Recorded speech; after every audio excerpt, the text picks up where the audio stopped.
नमस्कार, आप देख रहे हैं मास्टर स्ट्रोक। में हूं आपके साथ शोभना यादव। मास्टर स्ट्रोक की शुरुआत इस समय की बड़ी खबर से। बड़ी खबर मेहुल चौकसी को लेकर। मेहुल चौकसी को जमानत मिली। बड़ी खबर इस समय की हमें मिल रही है। डोमिनिका कोर्ट ने मेहुल चौकसी को जमानत दी। मेहुल चौकसी डोमिनिका की जेल में बंद था, एंटीगुआ में रह रहा था, लेकिन मेहुल चौकसी ने यही आरोप लगाया था कि उसका अपहरण किया गया और तभी से वो डोमिनिका की जेल में बंद था। अब डोमिनिका कोर्ट ने मेहुल चौकसी को जमानत दी। स्वास्थ्य कारणों की वजह से ये जमानत दी गई है। हालांकि मेहुल चौकसी लगातार भारत सरकार के ऊपर निशाना साधता रहा है। मेहुल चौकसी ने ये कहा था डोमिनिका कोर्ट में, मेहुल चौकसी के वकील ने, कि भारत के लोगों ने उसका अपहरण किया। अब डोमिनिका कोर्ट ने स्वास्थ्य कारणों के चलते जमानत दी है मेहुल चौकसी को। एंटीगुआ में भारत से भागकर मेहुल चौकसी रह रहा था, लेकिन डोमिनिका में वहां पर कानून तोड़कर जबरदस्ती प्रवेश की कोशिश करते हुए डोमिनिका पुलिस ने मेहुल चौकसी को गिरफ्तार किया था। तभी से मेहुल चौकसी कोर्ट में अपनी जमानत की अर्जी पर लगातार लड़ रहा था और अब आज जाकर डोमिनिका कोर्ट ने मेहुल चौकसी को जमानत दी। खराब स्वास्थ्य की वजह से यह जमानत मेहुल चौकसी को मिली है। तो इस समय की बहुत बड़ी खबर, और बड़ी खबर डोमिनिका से आ रही है, जहां पर मेहुल चौकसी जेल में बंद था। अब मेहुल चौकसी को डोमिनिका कोर्ट ने जमानत दी है। स्वास्थ्य कारणों की वजह से यह जमानत मेहुल चौकसी को दी गई है। तो एंटीगुआ में अपने परिवार के साथ मेहुल चौकसी रह रहा था और अब उसको जमानत मिली डोमिनिका कोर्ट से। और मास्टर स्ट्रोक में अब बात उन दो तस्वीरों की करेंगे जो पिछले 24 घंटे से सोशल मीडिया में खूब वायरल है, जिसे पिछले 24 घंटे में आपने भी अपने मोबाइल पर जरूर देखा होगा। पहली तस्वीर जयपुर के पास आमेर के किले की, जहां बिजली गिरने की लाइव तस्वीरें कैद हुई हैं, और दूसरी तस्वीर है हिमाचल प्रदेश के धर्मशाला की, जहां बादल फटने के बाद जिस कदर तबाही मची उसे देखकर हर कोई सहम गया। लेकिन तबाही सिर्फ हिमाचल प्रदेश और राजस्थान तक ही सीमित नहीं रही। उत्तर प्रदेश और मध्य प्रदेश में भी बिजली गिरने से कई लोगों की जान चली गई। मास्टर स्ट्रोक की कवर स्टोरी में आज आपके सामने कुदरत के इस कहर की तस्वीरें तो हम रखेंगे ही, इसका विश्लेषण भी करेंगे।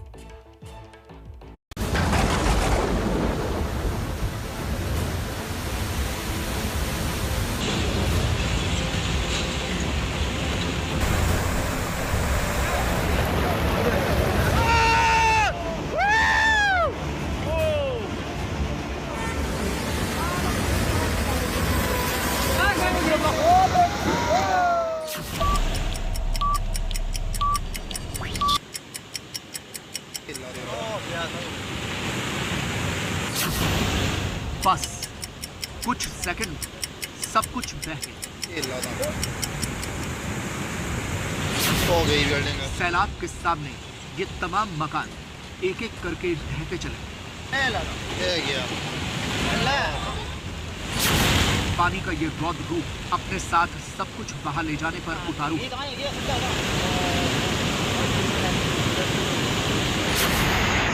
ये हिमाचल प्रदेश के धर्मशाला की तस्वीरें हैं, जहां बादल फटने से तबाही मच गई।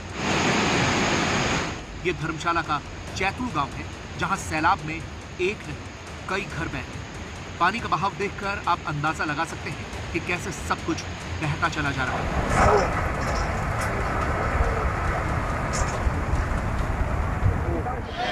लोग अपनी आंखों से तबाही का ये मंजर देख रहे थे और बेबस खड़े थे।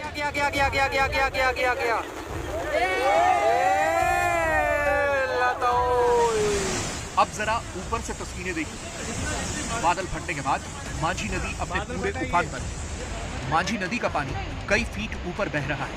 इस पुल से ठीक नीचे पानी है और ऐसा लग रहा है कि कभी भी यह सैलाब इस पुल को बहा सकता है।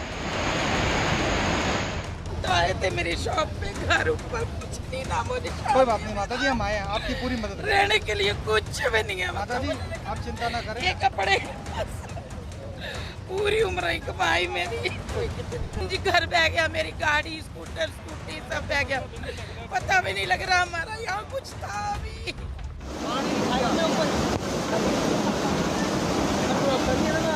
ये तस्वीरें मैक्लोडगंज के बेहद करीब भाग सुनाक इलाके की। यहाँ बाजार वाले इलाके में खड़ी गाड़ियां सैलाब में बहती चली जा रही हैं। जो लोग आसपास की इमारतों पर चढ़े हैं वो इन बहती हुई कारों का वीडियो बना रहे थे।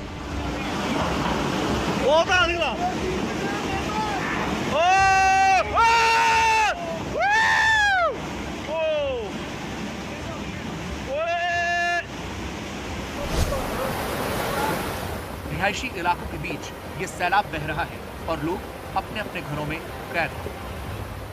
और 10 दुकानें थी अप्रोक्सीमेटली, 10 की 10 दुकानें और 4-5 मकान थे यहाँ, बिल्कुल बह गए पानी में।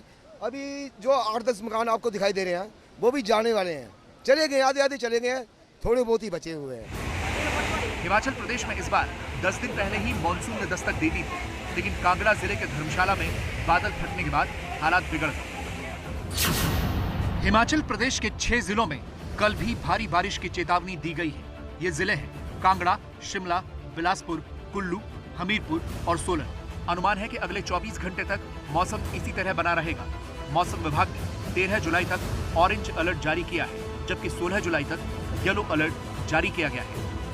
ये 2 दिन का अलर्ट है, मतलब आपका 12 और 13 तारीख का। फिर 14, 15, 16 को भी बारिश की एक्टिविटी रहेगी पूरे हिमाचल में नहीं, जो लोअर मिड हिल्स हैं आपके, जो हाई हिल्स में कहीं कहीं बूंदाबांदी हो सकती है, बट जो मेन एक्टिविटी है आपकी लोअर मिड हिल्स में कन्फाइन रहेगी। और उसके लिए अभी कोई चेतावनी नहीं है। कुछ एक प्लेसेस पे आपकी लाइटिंग थंडरस्टॉर्म हो सकता है आपका, बट भारी बारिश की जो वार्निंग है वो केवल 12-13 तारीख की। हिमाचल प्रदेश के कुल्लू की तस्वीरें देखिए। यहाँ लैंडस्लाइड के बाद मलबे में ये कार फंसी हुई है, जिसे निकालने की कोशिश की जा रही है।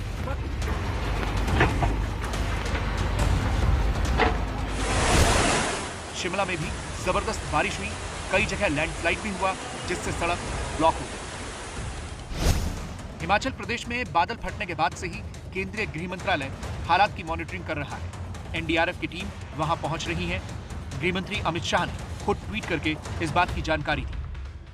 वैसे हमने सभी डिप्टी कमिश्नर को इस बात को के लिए तैयार कर दिया है कि वो अपने अपने जिले में विभाग को अलर्ट पर रखे कि अगर इस प्रकार की बाढ़ या बादल फटने की घटना घटित होती है तो रेस्क्यू के लिए जो है वो अपने आप को जो है ऑपरेशन को प्रभावी ढंग से करने के लिए उसके लिए तैयारी रखें।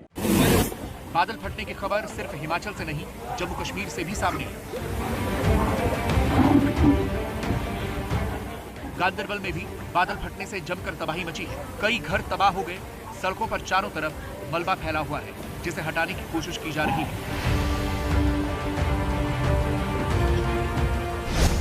जम्मू की ये तस्वीरें देखिए। गाड़ियां डूबी हुई हैं, घरों के भीतर तक पानी घुसा हुआ है।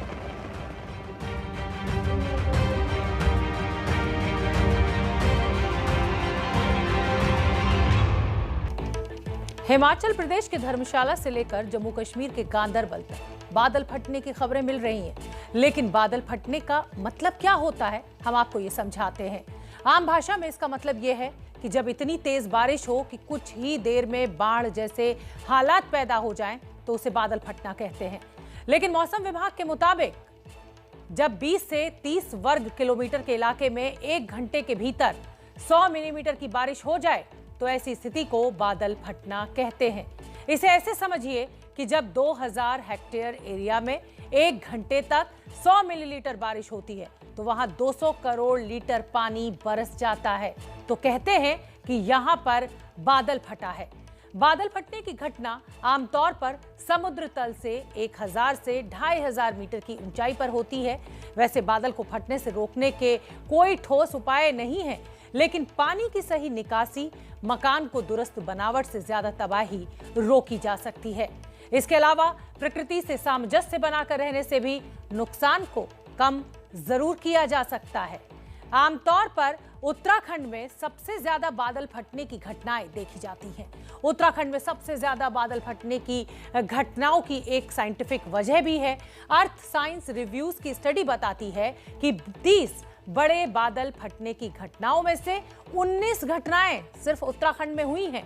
आसमान से बरसने वाली आफत सिर्फ पानी के रूप में ही नहीं, बिजली बनकर भी बरस रही है। हम आपको दिखाते हैं कि देश के किस हिस्से में कौन कौन सी आफत आई है। हिमाचल प्रदेश की अगर बात करें तो बादल वहां फटा है। जम्मू कश्मीर के गांदरबल में भी बादल फटा है। उत्तराखंड में भी कई जिलों में जबरदस्त बारिश इस समय हो रही है और इसकी वजह से कई जगह पर लैंडस्लाइड्स हुई है।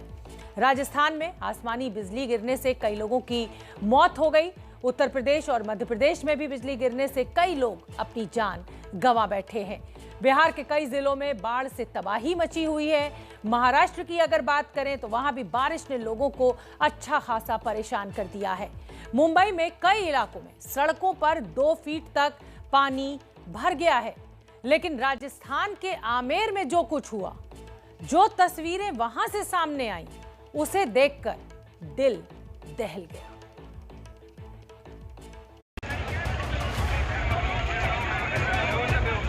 ये ठीक उस वक्त की तस्वीरें हैं जब आमेर के आसमान से मौत बनकर बिजली बरसी। आमेर के इस किले में रविवार के दिन कई लोग वॉच टावर पर सेल्फी ले रहे थे, लेकिन अचानक यहां बिजली गिरी जिससे इन लोगों की मौत हो गई। मौत ने यहां एक बार नहीं, 2 बार दस्तक दी। पहली बार बिजली गिरने के कुछ ही मिनटों के बाद यहां दोबारा बिजली गिरी जिसमें कई लोग अपनी जान गंवा बैठे। आप देख सकते हैं कि जयपुर के प्राचीन और ऐतिहासिक आमेर किले के ठीक सामने ये वो जगह है जहां पर वो हादसा पेश आया। सड़क के दूसरी पार अगर देखें तो आमेर का किला, और उस वक्त जब यहाँ पर बिजली गिरी, आसमानी आफत गिरी, तो तकरीबन 1 दर्जन लोग इस जगह पर मौजूद थे। बिजली की भयावहता को ऐसे समझा जा सकता है कि आप देख सकते हैं कि अनगिनत पक्षियों के शव यहाँ पर देखे जा सकते हैं जो बुरी तरह से झुलते हुए हैं। इसके अलावा लोगों में जब भगदड़ मची तो किसी की चप्पल, किसी का जूता, किसी का मास्क तो किसी का चश्मा, सब कुछ यहीं रह गया। लोग यहाँ से भागे और उसके बाद वो दूसरी तरफ जो एक और वॉच टावर है वहां तक पहुंचे। लेकिन 30 मिनट बाद एक बार फिर बिजली गिरी और उसके बाद उस वॉच टावर तक गए लोग भी उस आसमानी बिजली का शिकार हो गए। इस जगह की ऊंचाई को अगर समझना है तो हमें देखना होगा कि इर्द गिर्द बसी हुई कॉलोनी जो काफी नीचे तक दिखाई देती है, तकरीबन 1200 से 1500 सीढ़ियां जो कि खड़ी चढ़ाई के रूप में है, उन्हें चढ़कर यहाँ पहुंचा जा सकता है। इसके अलावा सड़क से तकरीबन 2000 फीट इसकी ऊंचाई है। ड्रोन के जरिए भी एसडीआरएफ की टीम इस वक्त ये तलाश रही है कि कहीं कोई घायल या कोई शव इन पहाड़ियों के बीच में हो, क्योंकि जिस वक्त बिजली गिरी उसके बाद यहाँ पर से कुछ लोग नीचे की तरफ खाई में गिर गए, जबकि दूसरी तरफ भी गहरी खाई है। आमेर में हुई इस दर्दनाक घटना की खबर कल जैसे ही फैली, कुछ ही देर में यहाँ रेस्क्यू का काम शुरू हो गया।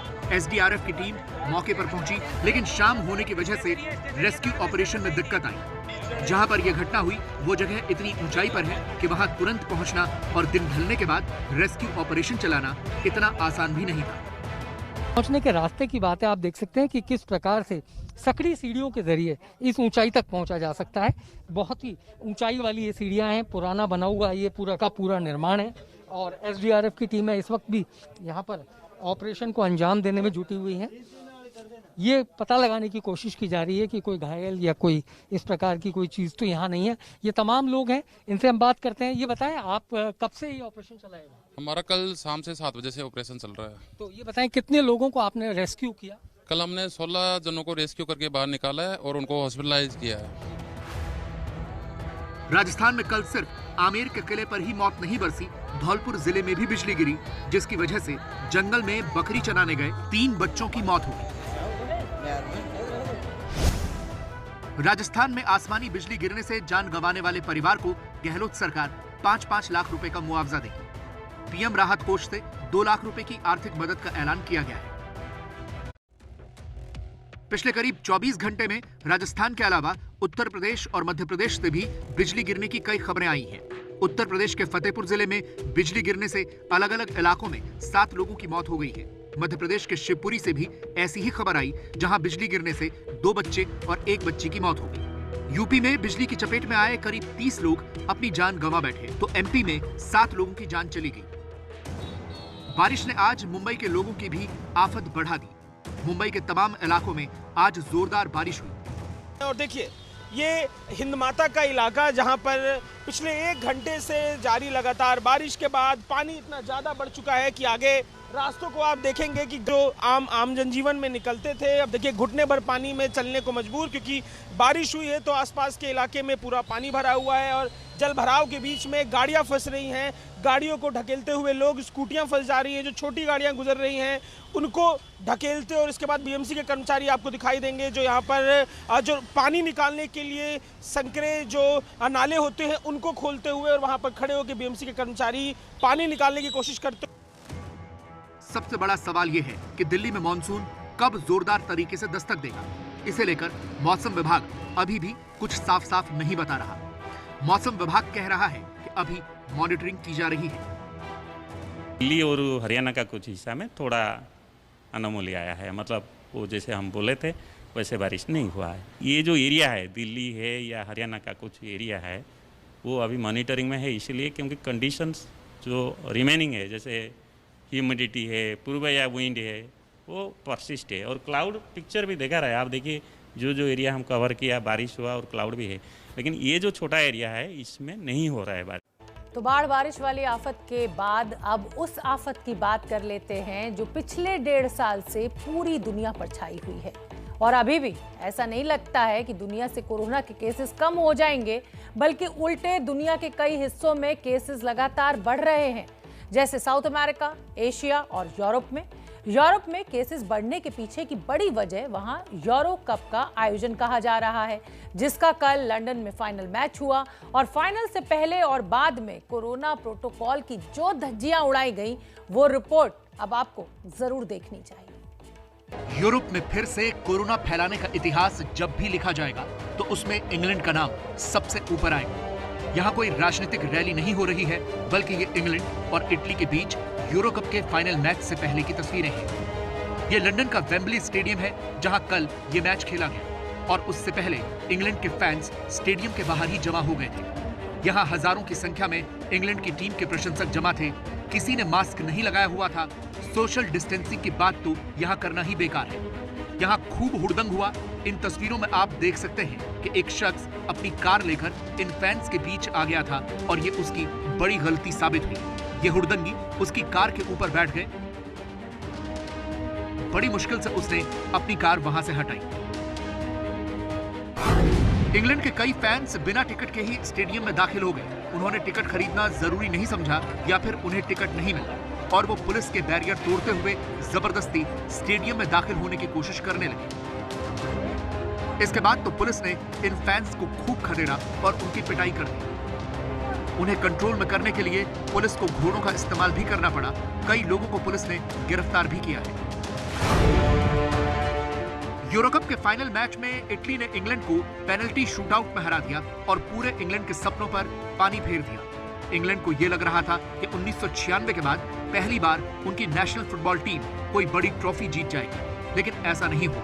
पूरे इंग्लैंड में नारा चल रहा था, इट्स कमिंग होम, यानी ट्रॉफी घर आ रही है।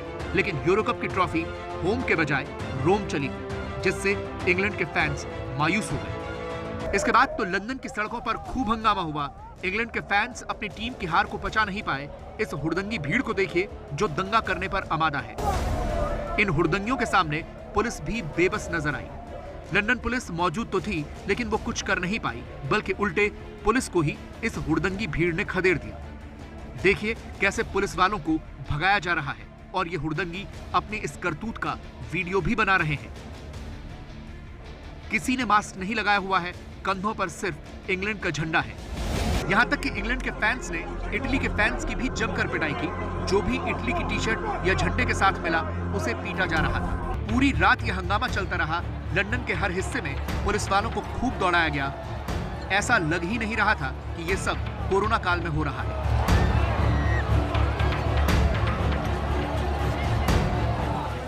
सुबह तक यह हंगामा चलता रहा और रात भर इन्होंने कितना दंगा किया वो आप इन तस्वीरों में देख सकते हैं। देखिए सड़क पर सिर्फ और सिर्फ कचरा है। इनमें से कोई भी मास्क में नहीं है। ये सिर्फ बियर और शराब पी रहे थे और उसकी बोतलों को सड़क पर फोड़ रहे थे और इस कचरे ने जगह जगह आग भी लगा रहे थे। पूरे लंदन में अराजकता का ऐसा ही माहौल था। ये लंदन का लीस्टर स्क्वायर है। आसपास की बिल्डिंगों के शीशे तोड़ दिए गए हैं। यहाँ खूब पत्थरबाजी हुई है। पुलिस या दूसरी कोई व्यवस्था तो नजर ही नहीं आ रही। लंदन में हार के गम में हंगामा हो रहा है तो इटली के रोम में जीत के जश्न में फैंस मदमस्त हैं। सोशल डिस्टेंसिंग और मास्क तो किसी से पूछिए मत। जैसे ही पेनल्टी शूटआउट में इटली की जीत का ऐलान हुआ, वैसे ही पार्टी शुरू हो गई। इटली का झंडा कंधे पर लिए हुए ये फैंस सारी रात रोम की सड़कों पर ऐसे ही हुड़दंग करते रहे, अपनी खुशियां मनाते रहे। सुबह होने तक इन फैंस की पार्टी जारी रही। इटली के लिए बड़ी बात ये इसलिए है क्योंकि 1968 के बाद पहली बार इटली ने यूरो कप जीता है। पिछले एक महीने से पूरे यूरोप में यूरो कप चल रहा था और इसके मैच यूरोप के 11 देशों में अलग अलग शहरों में हुए हैं। इसीलिए यूरोप में कोरोना के केसेस अचानक से फिर से बढ़ गए हैं। इंग्लैंड में एक हफ्ते में कोरोना के नए केस 28% तक बढ़ गए हैं। वहीं इटली में 52%, फ्रांस में 63%, पुर्तगाल में 30%, ग्रीस में 141%, बेल्जियम में 82%, डेनमार्क में 65%, स्विट्जरलैंड में 95% तक केस बढ़ चुके हैं। और सबसे ज्यादा नए केस बढ़े हैं नेदरलैंड्स में, जहां एक हफ्ते में 5,835 से केस बढ़कर 39,332 हो गए, यानी 574% की बढ़ोतरी। इस बात की पूरी आशंका है कि अभी यूरोप में ये केसेस और बढ़ेंगे, और खास तौर से इंग्लैंड में, जहां यूरो कप का एक सेमीफाइनल और फाइनल मैच के अलावा कई और मैच भी हुए हैं। लेकिन यही समस्या भारत में भी हो सकती है, क्योंकि यहाँ भी लोग रिवेंज ट्रेवलिंग में लगे हुए हैं। ये हिमाचल प्रदेश का कालका शिमला नेशनल हाईवे नंबर 5 है, जहां भारी भीड़ की वजह से 60 किलोमीटर लंबा जाम लग गया। वीकेंड पर मैदानी इलाकों में तपती गर्मी से परेशान टूरिस्ट हिमाचल पहुंच गए और ये संख्या इतनी ज्यादा हो गई कि जाम ही लग गया। ये हाईवे पूरी तरह से पैक हो गया। रविवार सुबह से लेकर देर रात तक करीब 60 किलोमीटर तक गाड़ियां रेंग रेंग कर चलने को मजबूर होती रही। ऐसा ही हाल नैनीताल का भी है। यहाँ भी वीकेंड मनाने के लिए हजारों की संख्या में लोग पहुंच गए। यहाँ पहले से ही काफी भीड़ थी, पार्किंग फुल थी, रेस्टोरेंट और होटल भी फुल थे, लेकिन इसके बावजूद टूरिस्ट आते जा रहे थे। इसके बाद नैनीताल प्रशासन को यह फैसला लेना पड़ा कि जिनके पास होटल की एडवांस बुकिंग और RT-PCR की नेगेटिव टेस्ट रिपोर्ट होगी, उसे ही आगे जाने दिया जाएगा। टूरिस्ट पे या तो उनके पास होटल की बुकिंग है अपनी, और उस होटल में पार्किंग है तो उनको जो है वाहनों को जाने दिया जाएगा। अगर जिसके पास होटल की बुकिंग नहीं होगी, उसको कदापि जो है यहाँ से ऊपर नहीं, यहीं पे पार्क करेंगे और शटल सेवा के द्वारा जाएंगे। 2 व्हीलर भी यहीं पे खड़े करवाए जा रहे हैं, चाहे वो हल्द्वानी को हो चाहे काठगोदाम को हो। जिनके पास लोकल एड्रेस है शहर नैनीताल का, उन्हीं को अंदर जाने दिया। हमें कोरोना की तीसरी लहर से इसलिए डरना चाहिए क्योंकि पूरी दुनिया में, खास तौर पर एशिया के देशों में कोरोना के केसेस बहुत तेज गति से बढ़ रहे हैं। जैसे इंडोनेशिया में एक हफ्ते में 44% केस और 71% मौत के आंकड़े बढ़ गए हैं। बांग्लादेश में एक हफ्ते में 35% केस और 52% मौत बढ़ गई हैं। थाईलैंड में 38% केस और 54% मौत के आंकड़े बढ़े हैं। म्यांमार में 119% केस बढ़ गए और मौत के आंकड़े 243% बढ़ गए हैं।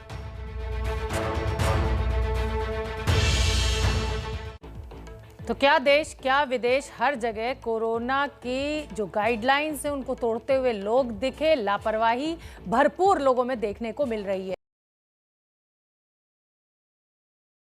लखनऊ में अलकायदा से जुड़े 2 संदिग्ध आतंकवादियों की गिरफ्तारी से पाकिस्तान के ऑपरेशन मंदिर का पर्दाफाश हुआ है। अलकायदा के इस मॉड्यूल ने उत्तर प्रदेश में तबाही का ऐसा ब्लूप्रिंट तैयार कर लिया था जिससे धमाकों के साथ साथ प्रदेश का अमन चैन भी बिगड़ सकता था। लेकिन वक्त रहते उत्तर प्रदेश ATS ने न सिर्फ इस साजिश को नाकाम किया, बल्कि पाकिस्तान में तैयार हुए एक बड़े टेरर मॉड्यूल को भी बेनकाब कर दिया। हमारी रिपोर्ट देखिए। आतंक का कुकर आ चुका था, धमाके की माचिस तैयार थी, साजिश की खिचड़ी पक चुकी थी। बस पाकिस्तान से रिमोट दबना बाकी था। उत्तर प्रदेश को लहूलुहान करने की पाकिस्तान की साजिश अंजाम तक पहुंचती, उससे पहले ही हमारी सुरक्षा एजेंसियां पहुंच गई। लखनऊ में आतंकी ठिकानों की छापेमारी में पुलिस को धमाके के जो सामान मिले उससे आतंक के एक नए मॉडल का पर्दाफाश हुआ। यह है आतंक का low cost model. UP ATS को छापेमारी में बम बनाने का पूरा सामान मिला है। बरामद हुए सामान से साफ है कि ये लोग कुकर बम बना रहे थे।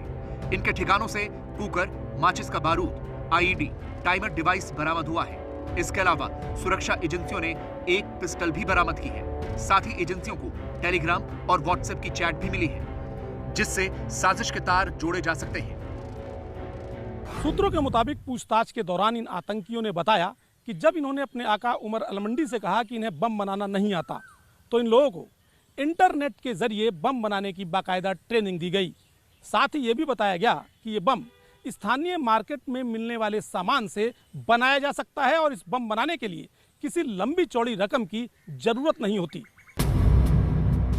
सुरक्षा एजेंसियों के मुताबिक छापेमारी में जो 2 शख्स गिरफ्तार हुए हैं, उनमें पहले का नाम मिनहाज अहमद है और उसकी उम्र 32 साल है, जबकि उसके साथ है मसीरुद्दीन और उसकी उम्र 50 के आसपास है। पुलिस के मुताबिक मसीरुद्दीन और मिनहाज के रिश्ते अल-कायदा से हैं, जिन्हें आज 14 दिन की पुलिस रिमांड में भेज दिया गया। इनका एक और साथी शकील है, जो छापेमारी के दौरान फरार होने में कामयाब रहा। शुरुआती जांच में सामने आया है कि इन लोगों का उत्तर प्रदेश में एक बड़ा नेटवर्क है, जिसे ट्रैक करने के लिए पुलिस पूरे उत्तर प्रदेश में अलर्ट पर है। देखिए, तो पूरी इसमें पूछताछ होगी। जो लोग पकड़े गए हैं, कुछ जो तत्व हैं इस तरह के, वो हमेशा इस फिराक में रहते हैं कि कोई घटना इस तरह की हो जिससे आतंक फैले। देश में पहले भी घटनाएं ऐसी हुई हैं, यूपी में भी हुई हैं घटनाएं। तो ऐसे लोगों को हमें पहचानना होगा और कार्रवाई समय पे करनी होगी। इसके लिए ही एटीएस बनी है। जांच एजेंसियां अल-कायदा के इस नेटवर्क की जड़ों तक पहुंचने के लिए पूरे देश में अभियान चला रही हैं, लेकिन इन लोगों से बरामद हुए सामान से पाकिस्तान की ऑपरेशन मंदिर वाली साजिश का पर्दाफाश जरूर हो गया है। अल-कायदा के आतंक के इस मॉड्यूल की जांच में ये साफ हो गया है कि इनके निशाने पर उत्तर प्रदेश के बड़े मंदिर और मशहूर हस्तियां थी। इनके पास से जो सामान मिला है वो यही इशारा करता है, ये मंदिरों में बड़े धमाके की योजना बना चुके थे। एटीएस के इनके ठिकाने से यूपी के कई बड़े शहरों के नक्शे मिले हैं। जांच में यह भी सामने आया है कि अयोध्या के राम मंदिर के आसपास रेकी भी हुई थी और इन लोगों ने रेकी कर राम मंदिर के आसपास का नक्शा भी तैयार कर लिया था। इसके अलावा इनके पास से काशी के मंदिरों का नक्शा भी मिला है, मथुरा के मंदिरों का नक्शा भी बरामद हुआ है, वो भी इन्होंने तैयार किया था। और यही नहीं, शुरुआती जांच में कई धार्मिक स्थलों की रेकी के सबूत भी सामने आए हैं। काशी, मथुरा जैसी जगहों के बड़े बड़े मंदिरों की रेकी का मतलब ही यही है कि आतंकी इन मंदिरों में धमाके की प्लानिंग कर रहे थे और वो वैसा ही हमला करने की तैयारी में थे जैसा 2006 में वाराणसी के संकट मोचन मंदिर में धमाके के लिए इस्तेमाल हुआ था। संकट मोचन मंदिर में भी धमाका कुकर बम से ही कराया गया था। यूपी के धार्मिक स्थलों के अलावा इनके निशाने पर भीड़भाड़ वाले बाजार और मशहूर हस्तियां भी थी। अब जांच एजेंसियां इनके पूरे नेटवर्क को तोड़ने की कोशिश कर रही हैं। अब तक की जांच में यह पता चला है कि मसीरुद्दीन और मिनहाज अल-कायदा की उस विंग से जुड़े थे जो भारतीय उपमहाद्वीप में आतंकी वारदात को अंजाम देती है। इसका पूरा मॉड्यूल अब डिकोड हो चुका है। यह अल-कायदा इंडियन सब कॉन्टिनेंट मॉड्यूल है, जिसे AQIS कहा जाता है। AQIS की स्थापना 3 सितंबर 2014 को अल-कायदा के सरगना एमन अल-जवाहिरी ने की थी और उसने इसका पहला प्रमुख आतंकी आसिम उमर को बनाया था, जो उत्तर प्रदेश के संभल का रहने वाला था। 23 सितंबर 2019 को अमेरिका के ड्रोन हमले में आसिम उमर की मौत हुई। इसके बाद AQIS की कमान कमर उल मंदी नाम का आतंकी संभल रहा है। यह भी उत्तर प्रदेश के संभल का रहने वाला है। पकड़े गए आतंकी मिनहाज और मसीरुद्दीन उमर अल मंदी के ही इशारे पर काम कर रहे थे। हमें जो सूत्रों से जानकारी मिली है उसके मुताबिक इस अल-कायदा हेड का असली नाम है हाफिज सईद अख्तर और ये नक्कासा थाना इलाके के दीपा सराय मोहल्ले का रहने वाला है। बताया जाता है कि वर्ष 1998 में ये हाफिज था और रमज़ान के महीने में कुरान भी सुनाता था। लेकिन एक दिन अचानक जब ये अपनी दाढ़ी मुंडवा करके घर पहुंचा तो परिवार वाले इसे देखकर इससे नाराज़ हुए और नाराज़ होने के बाद इससे किसी ने बातचीत नहीं की, जिसकी वजह से ये घर छोड़कर चला गया। अलकायदा इंडियन सब कॉन्टिनेंट का पहला प्रमुख आसिम उमर भी संभल का ही रहने वाला था और उसके मरने के बाद कमान संभालने वाला उमर अल-मंदी भी संभल का ही है। इससे साफ है कि अलकायदा के आतंकी उत्तर प्रदेश को अपना गढ़ बनाने की कोशिश में है। प्योरली कोइंसिडेंस है कि पहला जो सरगना पकड़ा गया और दूसरा भी पकड़ा गया, वो दोनों एक ही एरिया के थे। यूपी में बड़ी सारी एरियाज हैं, जैसे कि मुजफ्फरनगर है, मुरादाबाद है, अलीगढ़ है, मेरठ है और कानपुर है, इलाहाबाद है। ये तमाम जगह में अनेकों स्लीपर सेल्स हैं जिनको एक्टिवेट कर सकता है पाकिस्तान की आईएसआईएस अपने इशारे के ऊपर। मिन्हाज और मसीरुद्दीन की गिरफ्तारी के बाद पुलिस अब इनके साथियों की तलाश में जगह जगह छापेमारी कर रही है। पुलिस को जो जानकारी मिली है उसके मुताबिक इनका नेटवर्क उत्तर प्रदेश के कई जिलों से होते हुए पाकिस्तान तक फैला था। लखनऊ से गिरफ्तार आतंकी की जांच में पता चला कि ये कानपुर आया जाया करते थे, जहां से ये मोबाइल खरीदते थे। इसके अलावा इनके तार यूपी के संभल और शामली से भी जुड़े हैं, जबकि इनके हैंडलर पाकिस्तान में बैठे हुए हैं। इससे पहले दरभंगा धमाके का कनेक्शन भी हैदराबाद से होता हुआ शामली से जुड़ा था, जिसके बाद ये माना जा रहा है कि पाकिस्तान में बैठे आतंकियों के आका पश्चिमी उत्तर प्रदेश में जड़ें जमाने की कोशिश कर रहे हैं। पाकिस्तान की जबरदस्त कोशिश है कि पश्चिम यूपी को वो एक टेररिस्ट घर के रूप में परिवर्तित करे। पश्चिम यूपी में अनेकों एरियाज हैं जहां पर बड़े पैमाने पर उनके स्लीपर सेल्स और मॉड्यूल्स हैं, जैसे कि मैंने पहले कहा मुजफ्फरनगर में, मुरादाबाद में, अलीगढ़ में, मेरठ में, कानपुर वगैरह में।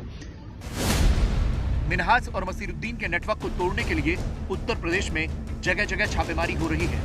सबसे ज्यादा तलाश इन दोनों आतंकियों के तीसरे साथी की है, जिसे इनका सरगना माना जा रहा है, और वही सरगना इस लो कॉस्ट टेरर मॉडल का मास्टरमाइंड था। आतंकियों ने बम बनाने की ट्रेनिंग इंटरनेट से ली थी और महज 2000 रुपए में बम तैयार भी कर दिया था।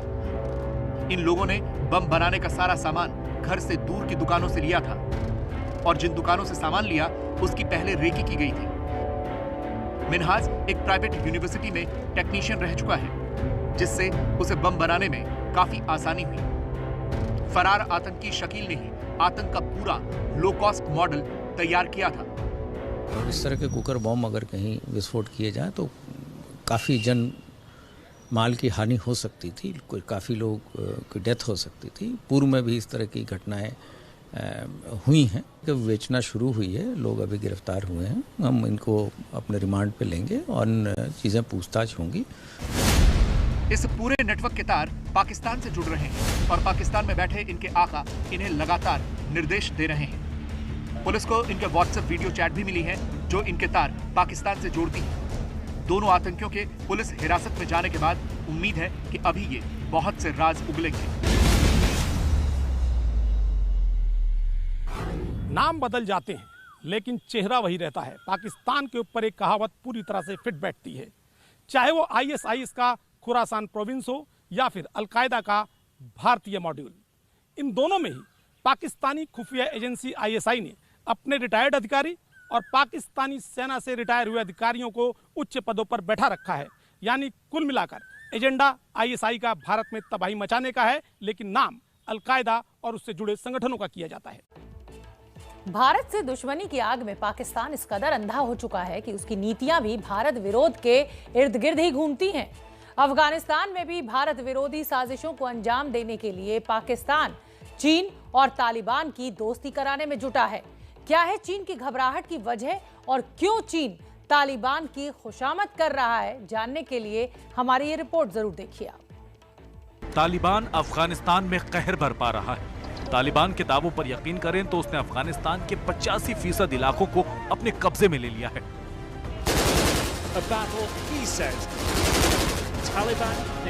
हालांकि अफगान सेनाएं भी पूरा जोर लगाए हुए हैं।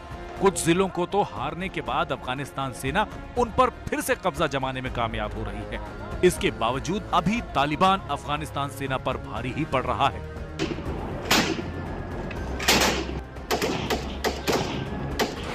पहली बात तो यह है कि अप्रैल के बाद जब से अमेरिकियों ने ऐलान किया है कि उनकी सेना अफ़गानिस्तान से बाहर निकल जाएगी, तो उसके बाद सिक्योरिटी हालात में ख़राबी आई है।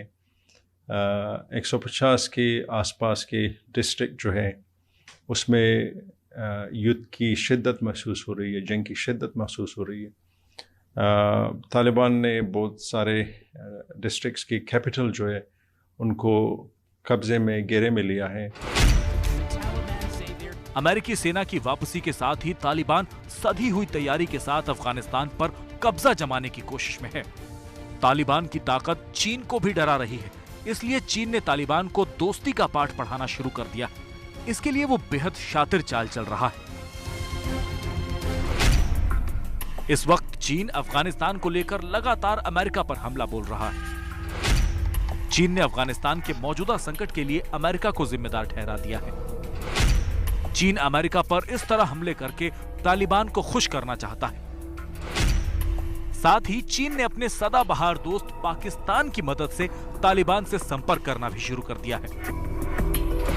जाहिर है कि ये वर्तमान में स्पष्ट रूप से दिखाई देता है कि पाकिस्तान और चाइना दोनों ही मिल करके अफगानिस्तान में अपने प्रभाव को बढ़ाना चाहते हैं और चाइना अपने सीपीसी के प्रोजेक्ट्स के माध्यम से अफगानिस्तान के जो प्राकृतिक संसाधन हैं जो कि अकूत हैं उसका दोहन भी करना चाहता है और जाहिर है कि ये भारतीय हितों को प्रभावित कर सकता है। जो भारत का जो भी प्रोजेक्ट्स हैं उसके ऊपर इस तरीके के जो पाकिस्तान और चाइना का जो गठजोड़ बनता जा रहा है वो नकारात्मक रूप से प्रभाव कर सकता है। चीन की कोशिशों का कुछ असर भी नजर आने लगा है। तालिबान भी अब चीन को अपना दोस्त बताने से परहेज नहीं कर रहा। इतना ही नहीं, तालिबान चीन को अफगानिस्तान आने की दावत भी देने लगा। हम कई बार चीन गए हैं और उनके साथ हमारे अच्छे संबंध हैं। चीन एक मित्र देश है जिसका हम अफगानिस्तान के पुनर्निर्माण और विकास के लिए स्वागत करते हैं। अफगानिस्तान का 85% इलाका हमारे कब्जे में। अगर चीन की कंपनियां अफगानिस्तान आती हैं तो हम उनकी सुरक्षा की गारंटी लेते हैं। सच्चाई यह है कि कमजोर देश को देखते ही चीन की जमीन की भूख बढ़ जाती है। अफगानिस्तान चीन का पड़ोसी भी है और वहां प्राकृतिक संपदा का भंडार भी है।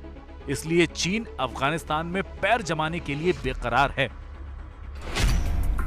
दरअसल अफगानिस्तान में खनिज संपदा का भंडार है। यहां की जमीन में तांबा, कोयला, लोहा और सोना काफी मात्रा में है। साथ ही नेचुरल गैस और तेल का भी भंडार इसमें छिपा है। एक अनुमान के मुताबिक अफगानिस्तान में $1 ट्रिलियन की खनिज संपदा है जिस पर चीन कब्जा करना चाहता है। इसके साथ ही चीन सीपेक को अफगानिस्तान में भी फैलाना चाहता है। इसके अलावा चीन को डर है कि तालिबान धर्म के आधार पर विगर मुसलमानों को समर्थन न कर दे। चीन तालिबान से दोस्ती क्यों कर रहा है ये अफगानिस्तान की सरकार भी अच्छी तरह समझ रही है।